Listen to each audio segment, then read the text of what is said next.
დილამშვიდობისა, მოგესალმებით რადიო იმედის დილის ეთერში უსმენთ ძალიან საინტერესო თემას, რომელსაც ცოტა ორიგინალურად წარვადგენ, ასე ვთქვათ, იმიტომ რომ ალბათ ნანახი გექნებათ მომხიბვლელი სანახაობები, როგორ იხდიან ქორწილებს და საქორწილო რიტუალს როგორ ასრულებენ ადამიანები სხვადასხვა ისეთ ემბლემატურ ადგილებზე და ტერიტორიებზე, რომელიც მართლა უხდება ამ დღესასწაულო განწყობას, ხო?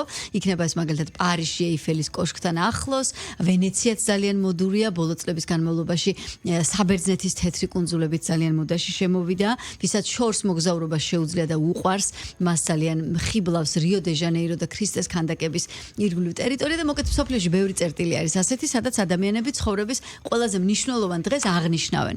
ჰოდა, ვიზე ნაკლებია საქართველო და მით უფრო რომ მესტია და სვანეთი გვაქვს ჩვენ ისეთი ხედებით და ისეთი გარემო პირობები წარმოდგენილი, რომ მართლაც საოცნებო საქორწილო რიტუალი შეიძლება აქ ჩატარდეს, როდესაც ფონად გიდგას უშბა, შხარა თუ თეთნულდი. და აი უკვე პირველად ისტორიაში მესტიაში ჩასულ ადამიანს ექნება საშუალება იმისა, რომ მესტიის საქორწინო სახლში გააფორმოს საკუთარი ქორწინება, დააკანონოს საკუთარი ქორწინება და ულამაზესი ხედების ფონზე აღნიშნოს ცხოვრების ეს უმნიშვნელოვანესი დღე.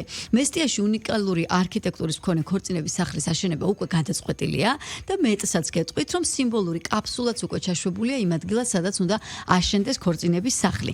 ამ თემაზე და ასევე ბათუმში დაგეგმილ ბათუმის ბულვარის საქორწინო სახლის მშენებლობაზეც აუცილებლად ვისაუბრებთ და ჩვენ სტუმარს წარმოგიდგენთ, რომელიც რადიო იმედის დილის ეთერში შემოგვიერთდა და ვახტანგ ჟვანია, იუსტიციის სახლის თავმჯდომარე გახლავთ ჩვენი სტუმარი. მოგესალმებით. დილამშვიდობისა, გამარჯობა და მესტიის თემით დავიწყოთ ჩვენი დილის ეთერი, იმიტომ რომ მართლა უნიკალური შემთხვევაა. ერთის მხრივ რო ისტორიაში პირველად, რო რამდენადაც ვიცი, შენდება ქორწინების სახლი მესტიაში და თან როგორც გვპირდებით არქიტექტურა იქნება გამაოგნებლად მორგებული ლანდშაფტზეც, იმ ავთენტურ ელემენტებზე, რაც არის სვანეთი და მოკეთ საინტერესო სანახაობა გველის. აბა მოგვიყევით ამ პროექტის შესახებ უფრო მეტი პირველ რიგში მოგესალმებით, მივესალმებით თქვენს მსმენელს და მადლობა მინდა გადაგიხადოთ აღნიშნული საკითხებით დაინტერესებისთვის, იმიტომ რომ ნამდვილად მნიშვნელოვანი მიმართულებებია და თქვენ სწორად გაუსვით ხაზი, რომ ეს არის პირველი შემთხვევა, როცა ვთქვათ მესტიაში ქორწინების სახლის მშენებლობა იგეგმება და ძალიან მალე მესტიას ექნება ახალი კი არა ქორწინების სახლი, ასე ვთქვათ. რაც შეეხება თქვენ შესავალს, მეც ბოლომდე დაგეთანხმებით, ალბათ ერთ-ერთი ყველაზე გამორჩეული დღეა ადამიანის ცხოვრებაში და რეალურად საქართველოში ბოლო პერიოდში ქორწინება, როგორც პროცესი, ასე ვთქვათ, ხელის მოწერის პროცესი არის გახდა ტურიზმის ერთ-ერთი მიმართულება. ნამდვილად. სტატისტიკასაც რო გადაავლოთ თვალი, ნახავთ, რომ ძალიან ბევრი უცხოელი აწერს ხელს საქართველოში. ასევე თქვენ ძალიან კარგად გესმით დღევანდელი ხელისუფლების პოლიტიკა, რომ საქართველო რაც შეიძლება სწრაფად უნდა განვითარდეს და ტურიზმი ერთ-ერთი მნიშვნელოვანი მიმართულებაა. და ბუნებრივია რეგიონების განვითარების გარეშე რთულია შესაბამის შედეგის მიღება. აქედან გამომდინარე, ჩვენც ბუნებრივია არ ჩამორჩით ამ პროცესებს და ერთ-ერთი ყველაზე ისეთი მნიშვნელოვანი გამორჩეული სილამაზის, ბუნების, არქიტექტურის, ისტორიის ქალაქშია გადავწყვიტეთ აგვეშენებინა ქორწინების სახლი. ყველაზე მნიშვნელოვანი ამ ნაწილში არის ის, რომ როგორც კი დაიბადა პროექტი და არქიტექტორებთან ერთად დავიწყეთ მუშაობა, შეიქმნა ასე ვთქვათ ვიზუალი შენობისა. ამ ვიზუალმა და ამ რენდერმა ასე ვთქვათ უკვე ორი მნიშვნელოვანი საერთაშორისო დაჯილდოება მოიგო. ერთი იაპონიაში, ერთი ხო? ბატონო და მეორე რომში. ხო, უთხრათ დეტალურად ჩვენ მსმენელებს და მაყურებლებს, ვინც სოციალური ქსელების საშუალებით გვიყურებს, იაპონიაში, ტოკიოში არქიტექტურული კონკურსი გახლავთ Japan International Design Award-ი და სადაც იყო ნომინაცია ისტორიულ მოტივებზე შექმნილი საუკეთესო საკულტო არქიტექტურა და ზუსტად ჩაჯდა ეს პროექტი და რომის დიზაინის დაჯილდოება. აი რეალურად ტოკიოს დაჯილდოება და იქ გამარჯვება უკვე პირდაპირ არის პასუხი ნებისმიერ კითხვაზე, რომ ჩვენ ძალიან სწორი მიმართულებით წავედით, რადგან შევძელით ეს ისტორიული მოცემულობა, მესტიის კოშკები, სახლები და ასე შემდეგ გაგვეერთიანებინა თანამედროვე არქიტექტურაში. ხო, აი რთული ახლა რადიო მსმენელს ავუხსნათ და წარმოსახვით მივახედოთ, მაგრამ ანუ ეს ელემენტები იქნება ჩადებული და შეტანილი ამ არქიტექტურულ სახეში. კი ბატონო და რეალურად ერთი რომ მესტიისთვის ეს იქნება კარგი შესაძლებლობა დამატებით მოიზიდოს ტურისტი. მეორე არის ის, რომ ამ ისტორიულ ქალაქს, ამ გამორჩეულ ქალაქს, ასე ვთქვათ, მესტიას ექნება ერთი კარგი ინფრასტრუქტურული პროექტი განხორციელდება მესტიაში, რაც ჩემი აზრით ძალიან მნიშვნელოვანია. აქედან გამომდინარე, ჩვენ ძალიან მალე უკვე დავიწყებთ მშენებლობის პროცესს, გამოვლინდება კომპანია, რომელიც ამას განახორციელებს, დაიწყება მშენებლობა და ძალიან მალე გვექნება ერთი გამორჩეული ქორწინების სახლი საქართველოს მასშტაბით და რეალურად ეს არ არის ბოლო წერტილი, ასე ვთქვათ, თქვენ ანონსშივე აღნიშნეთ, რომ ბათუმშიც იგეგმება ქორწინების სახლის მშენებლობა, მოგეხსენებათ როცა იქნა ის გადაწყვეტილება მიღებული, რომ ბათუმში არსებული ქორწინების სახლი დემონტაჟი განხორციელებულიყო, შეიძლება საზოგადოებაში გამოიწვიათ აზრთა სხვადასხვაობა, მაგრამ რამოდენიმე დღის წინ ჩვენ ამ სკეპტიკოსებსაც გავეცით პასუხი და ბევრად უფრო გამორჩეული ვიზუალის, ბევრად უფრო კარგ ლოკაციაზე შევთავაზეთ და წარუდგინეთ ის პროექტი, რომელიც განხორციელებაც მალე დაიწყება.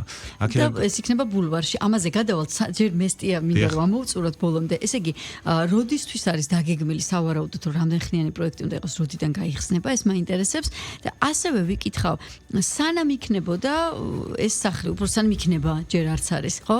მანამდე პროცედურულად როგორ ხდებოდა? შეიძლება ხუცხოველები არა, მაგრამ აი მთის რეგიონის მოსახლეობა მესტიაში თუ სხვა მხარეში, ისეთი სადაც არ არის ფიზიკურად ქორწინების სახლი, ჩამოდიოდნენ თქვათ ბარში, უახლოეს რეგიონულ ცენტრში და იქ ფორმდებოდა ქორწინება, თუ აი როგორ მუშაობს ეს სისტემა თან როგორ? კარგი კითხვა, ალბათ ამით უნდა დაგვეწყო, ქორწინება არის ის პროცესი, რომელსაც იუსტიციის სახლი ახორციელებს და რამოდენიმე მიმართულებით გვაქვს სერვისი შეთავაზებული მსურველთათვის. ერთი ეს არის იუსტიციის სახლებში ქორწინება და თქვენ თუ ოპერატორთან მიხვალთ, ქორწინება საერთოდ უფასოა.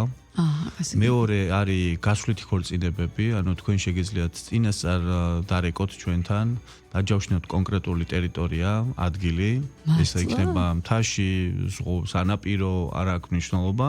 ჩვენი თანამშრომელი ადგილზე მოვა და ხელის მოწერის პროცედურა ადგილზე განხორციელდება. ეს ალბათ ფასიანი მომსახურებაა, მაგრამ ყველა ნებისმიერ წერტილში თავარია არის ისეთი ადგილი, რომ სადაც ყოფნა სიცოცხლისთვის შეიძლება საფრთხის შემცველი იყოს.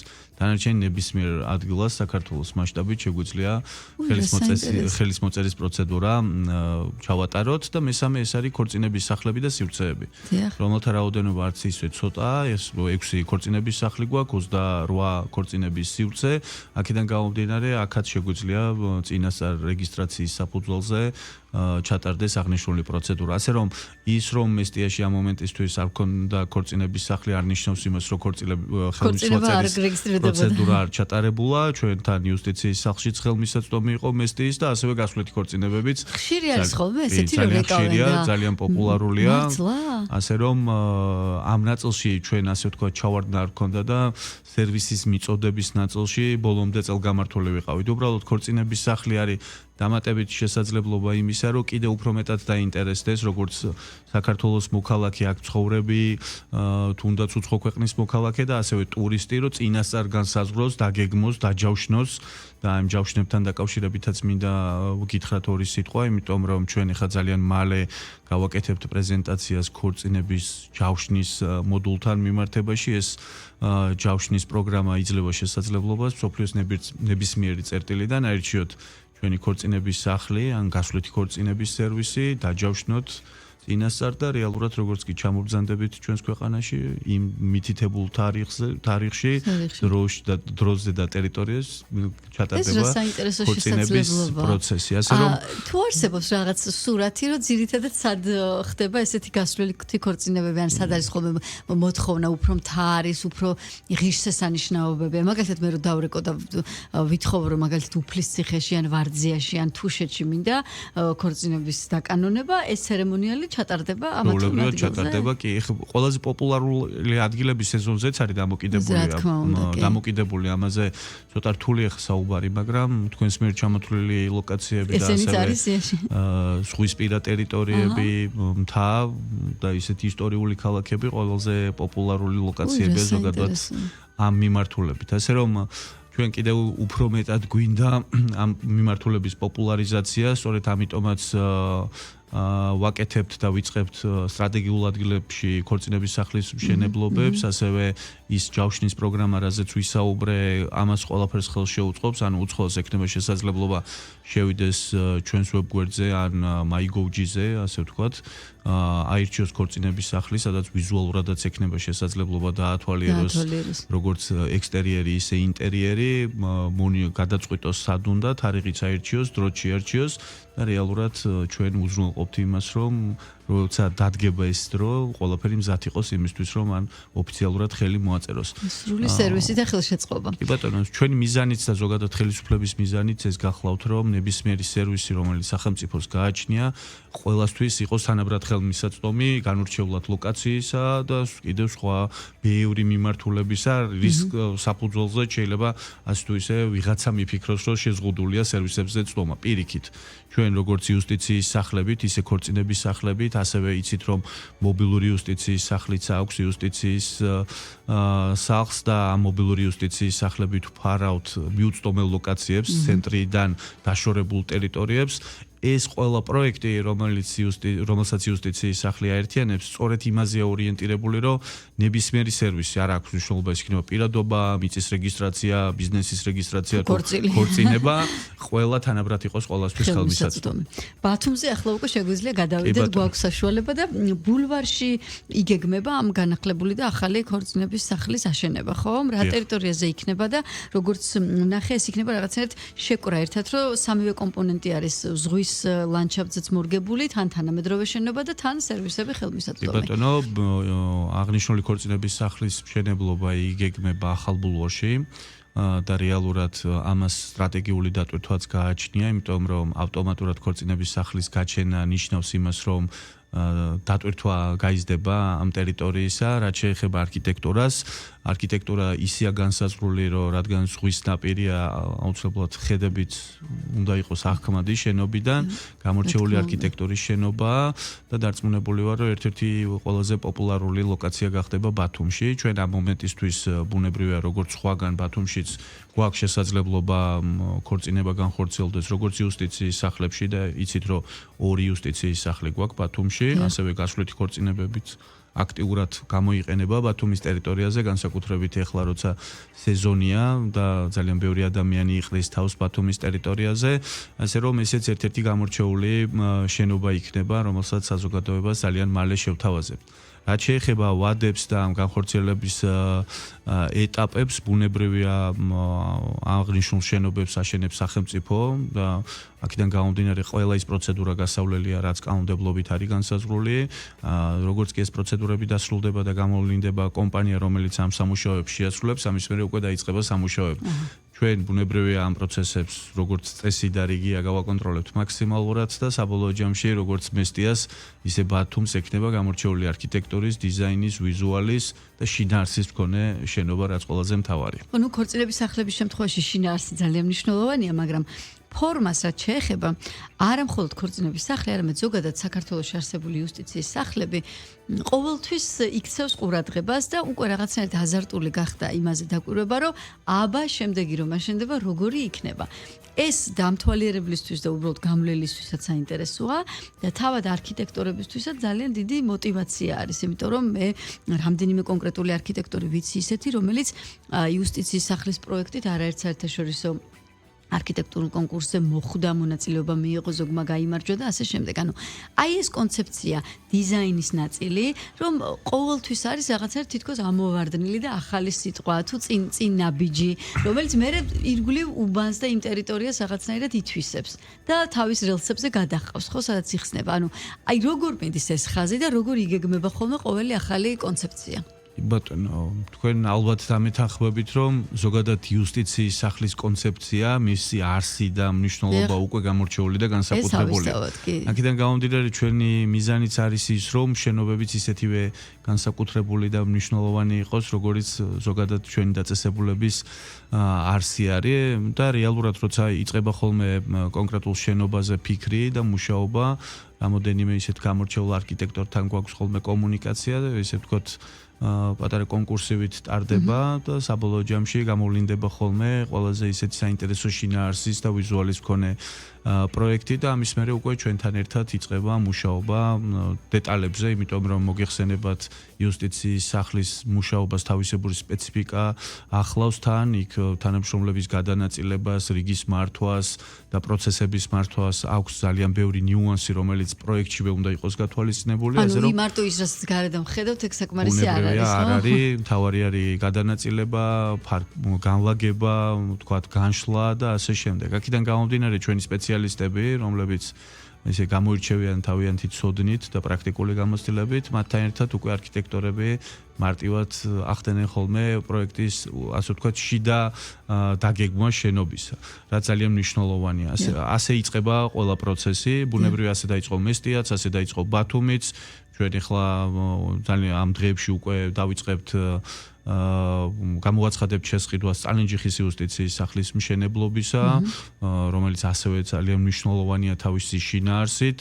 ასევე ძალიან მალე გაიხსნება მცხეთის იუსტიციის სახლი. მცხეთა გამიკვირდა სხვათა შორის, რომ აქამდე არ იყო მცხეთის იუსტიციის სახლი. თავისი ვიზუალით გახლავთ ისეთ შენობა, რომელიც ძალიან კარგად ერწყმის იმ ისტორიულ რეალობას, რაც არის მცხეთაში. და რა თქმა უნდა გათვალისწინებულია თანამედროვე არქიტექტურული ნიუანსებით, მცხეთის გარდა ასევე ახმეტაში მიდის ინტენსიური მშენებლობა, ზოჯში, ჭალაში და წალენჯიხა უკვე ვახსენეთ. აი ეს გაიხსნება. კი ბატონო, და ასევე ძალიან ბევრი შენობის რეაბილიტაცია მიდის, ეხლა ჩვენ თბილისის განვითარების ფონდთან ერთად, მათი დაფინანსებით დავიწყებთ კონკის რეაბილიტაციას, იცით რომ ესეც ისტორიული ქორწინების სახლია თბილისში, ერთ-ერთი უძველესი, ის უკვე ამორტიზირებულ მდგომარეობაში იყო და ჩვენი და მერის თანამშრომლობაც კარგი მაგალითია იმისა, თუ როგორ შეიძლება ხელისუფლების, ვთქვათ, თვითმმართველობა და ცენტრალური ხელისუფლება ერთმანეთთან ისე თანამშრომლობდეს, რომ შედეგიც ძალიან კარგი დადგეს. აქედან გამომდინარე თბილისის მერიამ განვითარების ფონდმა საკუთარ თავზე აიღო ამ შენობის რეაბილიტაცია, ბუნებრივია ჩვენთან ერთად გაიარეს ყველა დეტალი და კონკა ძალიან მალე ისევ ძველებურ გამორჩეულ სტატუსს და მნიშვნელობას დაიბრუნებს. ანუ კონკა გაცოცხლდება როგორც ქორწინების სახლი. გეგმავთ უზნაძის ქორწინების სახლის რეაბილიტაციას. უზნაძე ჯერჯერობით მოქმედია არის, ხო? კი ბატონო, ასევე სიღნაღში გვაქვს გამორჩეული პროექტი და სიღნაღის ქორწინების სახლის რეაბილიტაციაც მოხდება და სიღნაღი 24 საათიანი გახდება, ასევე 24 საათის განმავლობაში იქნება შესაძლებელი სიღნაღში ქორწინების რეგისტრაცია. თელავში გვექნება ძალიან მალე ქორწინების სახლი და ესეც კარგი მაგალითია, ვთქვათ, როგორ შეიძლება სხვადასხვა სამინისტროებმა ერთმანეთთან ითანამშრომლონ და ესეთი კარგი შედეგი დადგეს. იცით რომ თელავიც ისეთი გამორჩეული ტურისტული წერტილია საქართველოში, ასე რომ იქაც საჭიროა ქორწინების სახლი. აქედან გამომდინარე ძალიან მალე თელავშიც გავხსნით ქორწინების სახლს. ანუ როდესაც იგეგმება, შერჩევა იმ ადგილის თუ სად გაიხსნება, ერთად არის გათვალისწინებული ისტორიული ფონიც, ტურისტული მიზიდულობაც და რამდენად აქტიურია ესა თუ ის რეგიონი მოსახლეობითაც და ტურისტებითაც ვინც ჩადის, ხო?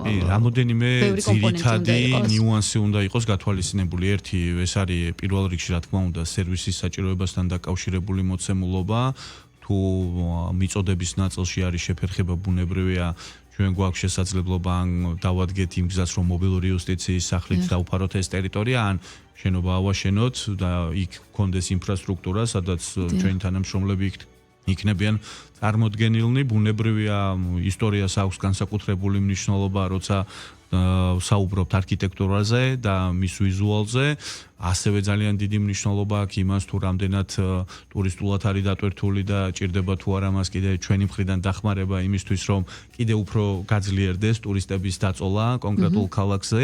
ასე რომ ძალიან ბევრი ნიუანსია, რომელსაც ვითვალისწინებთ. თავარი პრინციპი არის ის, რომ მონაცემები და არსებული, ვთქვათ, ნიუანსები, რომელიც ჩვენ ვიცით, ამ ყველაფრის შესწავლა ხდება და საბოლოო ჯამში ხდება გადაწყვეტილების მიღება, იმიტომ რომ იცით, რომ ინფრასტრუქტურულ პროექტს ჭირდება უფრო მეტი თანხა, მობილური იუსტიციის სახლს შედარებით უფრო ნაკლები. ასე რომ მიზანშეწონილობიდან გამომდინარე ხდება კონკრეტული გადაწყვეტილების მიღება და ეს გადაწყვეტილებები ყველა ქალაქთან მიმართებაში და დასახლებულ პუნქტთან მიმართებაში ინდივიდუალურია. თან არის ხოლმე ესეთი სტანდარტი, რომელსაც სხვადასხვა ვიზუალური სახეები რაღაცნაირად აკანონებს, ხო? აი მაგალითად კინოში, კინო ეკრანზე არაერთხელ გვინახავს გარეთ სივრცეში მოწყობილი საქორწინო ცერემონიალები, სადაც მამას შემოყავს ქალიშვილი, ეს არის ამაღელვებელი ღონისძიება, შემდეგ პატარა ბავშვები ვარდის ფურცლებს.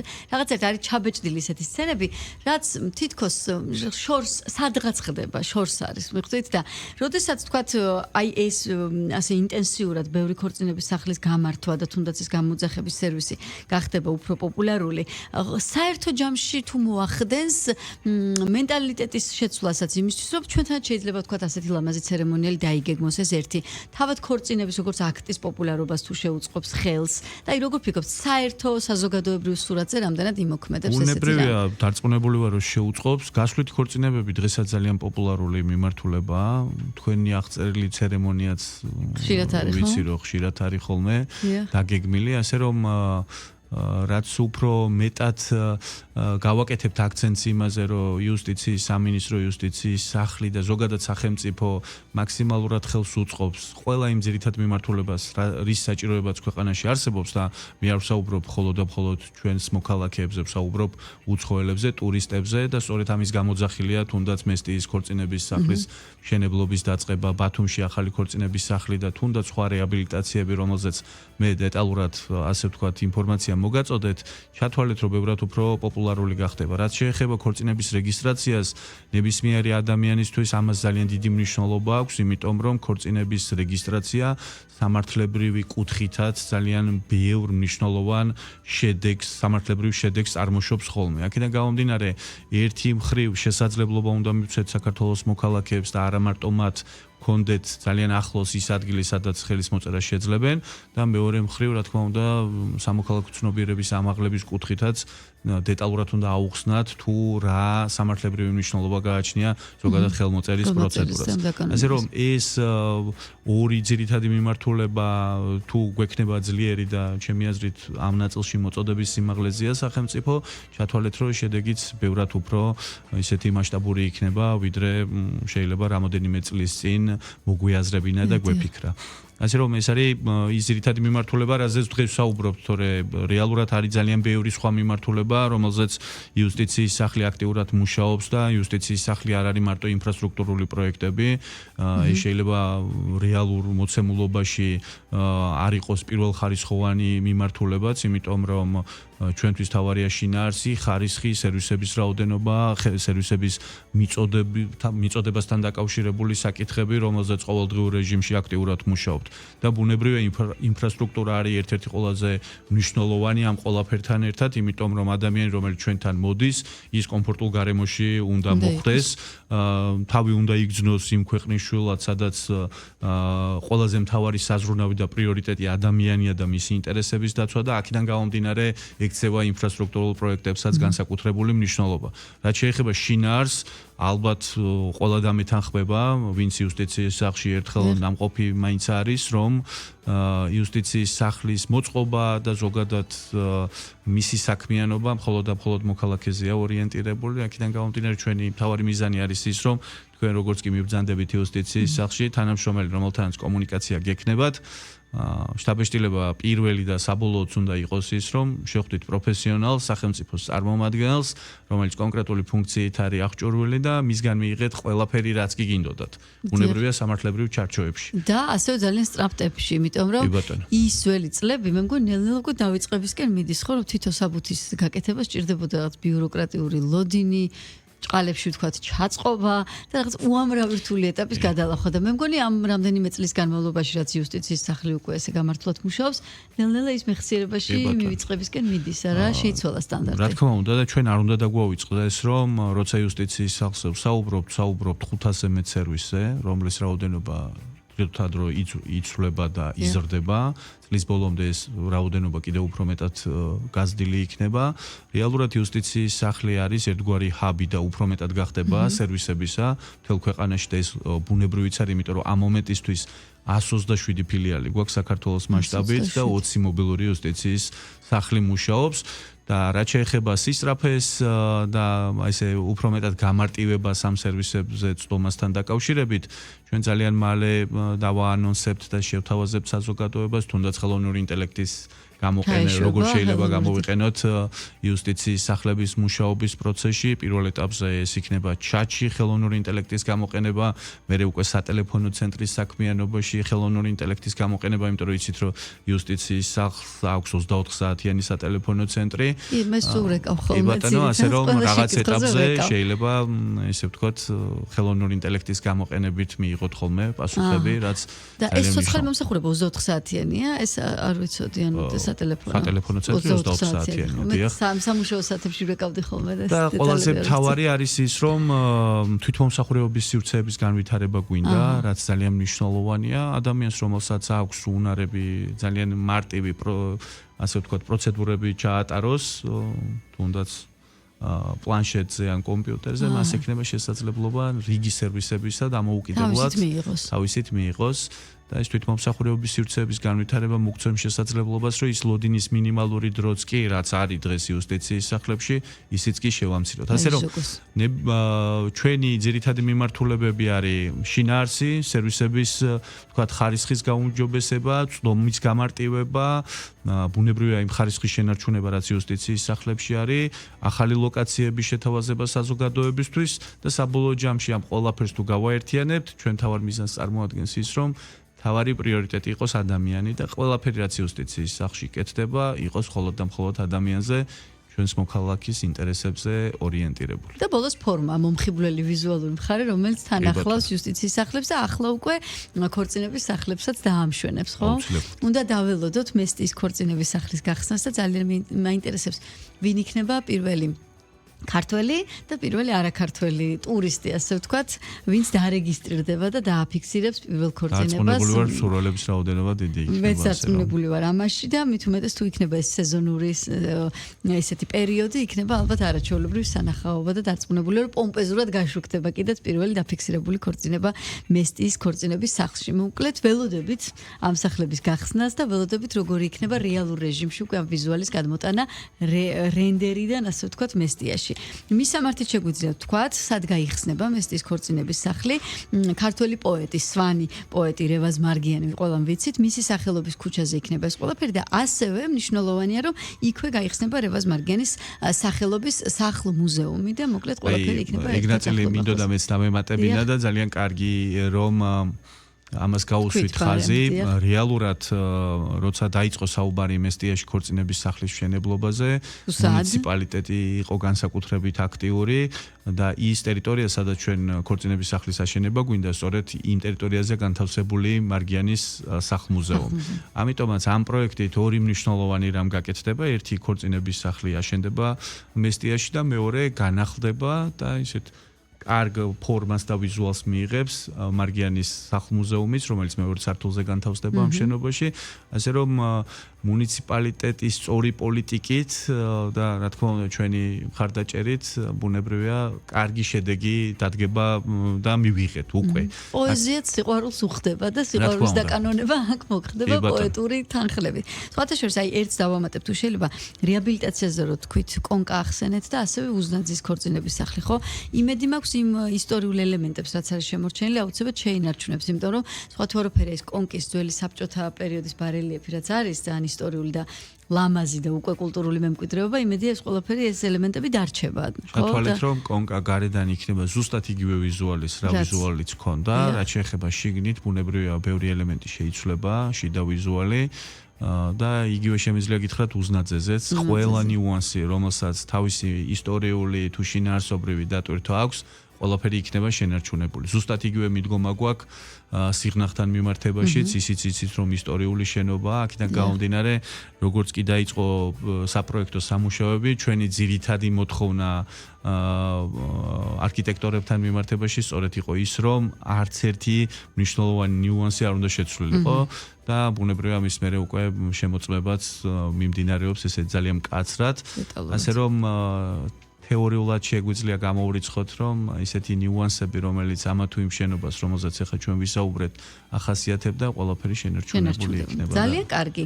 დიდი მადლობა დეტალური ახსნისთვის. ამ მიმართულებით ყველაფერი გავარკვიეთ. ქორწინების შესახებაც, ვინც არ იცოდით, გამოძახების სერვისი იქნება ეს თუ იუსტიციის სახლში ხელმოწერის დაკანონება თუ დალოდება ახალ ქორწინების სახლებზე, ეს ყველა საშუალება დეტალურად განვიხილეთ და ჩვენი სტუმარი გახდათ იუსტიციის სახლის თავმჯდომარე ვახტანგ ჟვანია. დიდი მადლობა და წარმატებები ამ ახალ პროექტებს და წარმატებები თქვენ. თქვენ უსმენთ რადიო იმედს დილის ეთერში, ვისაუბრეთ ქორწინების სახლებსა და ზოგადად იუსტიციის სახლების ახალ მისამართებზე და ვიზუალურ იერსახეზე.